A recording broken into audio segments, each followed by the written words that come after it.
Hey everyone, Doug with Theme Park DNA here. Today I've got a Herald for you. This is a golden Herald. I got this from Crimson Dawn as a mystery box. This was supposed to be a tier 2 Neocore mystery box, and they sent it as a tier 3. I mean, this is a tier 3 hilt, so I was really happy about it. And I gotta say, although I'm not the biggest fan of the gold, I would have much preferred the Obsidian Herald. But man, this is why I love mystery boxes. This is one of those sabers, looking at the website, I probably would not have ordered on my own. But getting it and holding it in my hand changes everything about this saber. I love this saber. If it wasn't so very gold, this would be a keeper. This would be one of my favored sabers, at least for the moment. This saber just feels great in the hand. So before we talk too much about it, let's go over the numbers before I forget.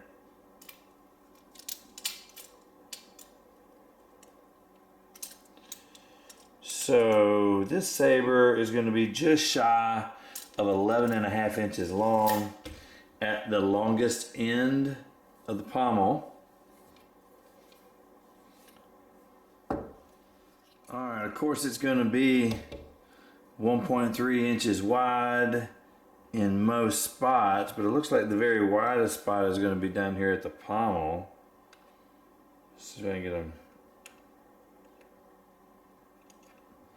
Alright, so the widest point down here at the pommel, it's going to be about 1.688 inches. So just a little bit wider than the rest of it. Just enough to give you a good hand stop in case you get to slinging it pretty hard. That's just enough purchase to keep it from sliding out of your hand. So I will say that this shiny surface here is a little slick right here, or it can be at least, but there's enough ridges everywhere else. Plus, as I mentioned, this almost works like a hand stop, that it's really not a problem. So starting down at the bottom, you've got this almost Obi-Wan looking pommel that is a pretty good sounding pommel. Moving up to this grip section right here, you have this convex kind of thinning right here in the middle. Very, very comfortable, feels great. Gives you a perfect reference to where your thumb is close to the switch. Up here, you've got these nice ridges act as a really good grip area. And right here, you've got some cool holes so that you can see through as like an emitter window. But this right here serves, it's almost a choke. It's really, really good. I find that this is where my thumb will stay most of the time. If it was just a little bit wider, this would be an awesome choke point where, you know, your forefinger and your thumb would just kind of stay right here in this groove as you're rotating it.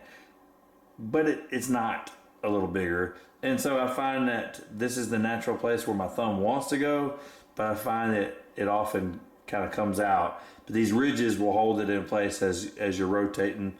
If you get aggressive in the rotations, it's not going to come out of your hand. But I just wish this was a little bit wider, because it would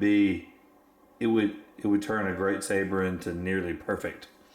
So up here at the emitter, we've got some emitter windows. So up here at the top, at the emitter, we have an S-curve emitter, very similar to Anakin's saber, of course, from episode 2.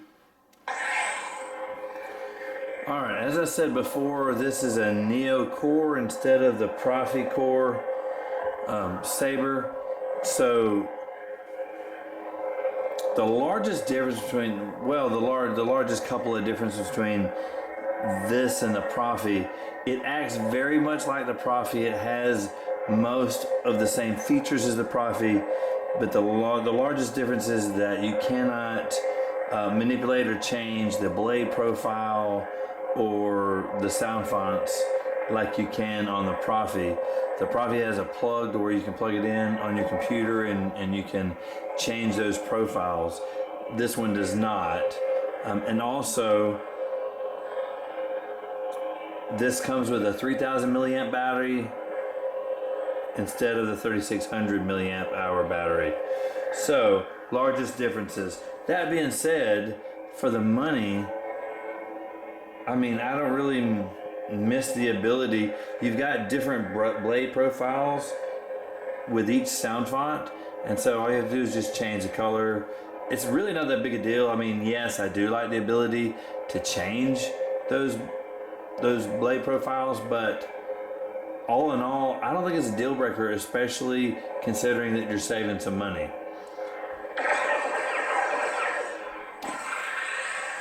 Get the lock up. Blast your block, of course.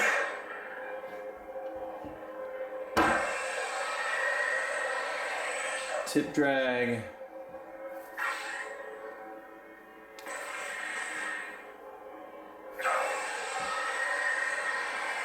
You still have the melt.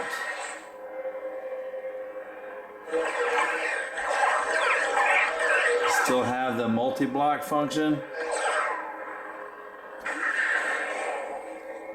Like I said, it has all the same features of the Profi, you just can't change that blade profile.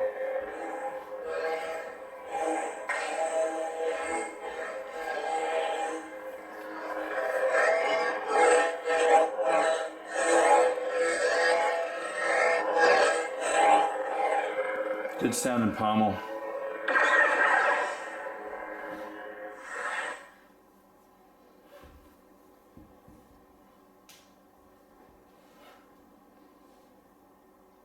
All in all, this is a great saber. It really kind of surprised me, and I'm not going to be able to do it right away, but maybe down the road, I might be looking at an Obsidian Herald. I really do like this hilt a lot.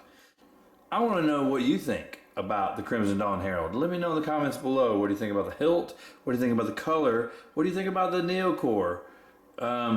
Is it enough like a Profi that you like it, or is not having the ability to change the blade profiles kill it for you? Let me know in the comments below. If you like this content, let me know with a thumbs up. If you haven't subscribed, really appreciate a subscription. That's gonna do it for today. Thank you so much for watching. Hey everyone, Theme Park DNA here. Today I am got blah. Can't talk. Hey everyone. Let me know what you think about this Neo core blade. Or the Neo core. Oh, doggone.